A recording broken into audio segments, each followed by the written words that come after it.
歡迎嚟到 Magis Money Stories。今日我哋一齊聽小船與大海，學下咩叫分散投資。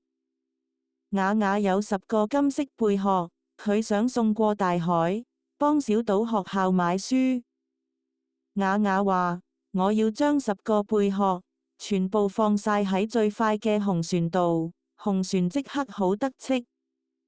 烏龜船長搖搖頭話：大海有時好天，有時大風，有時仲會落暴雨，快係好，但一隻船都有機會遇到麻煩。雅雅諗清楚之後，將4個貝殼放喺紅船，3個放喺藍船，3個放喺綠船。嗰日下午，一陣大風吹到藍船退後咗，但紅船同綠船繼續向前行。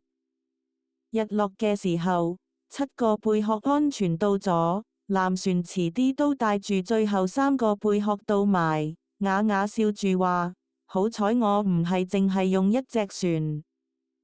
烏龜船長話：呢個就叫分散投資，將啲嘢分開放，就算其中一邊有問題，都唔會搞垮成個計劃。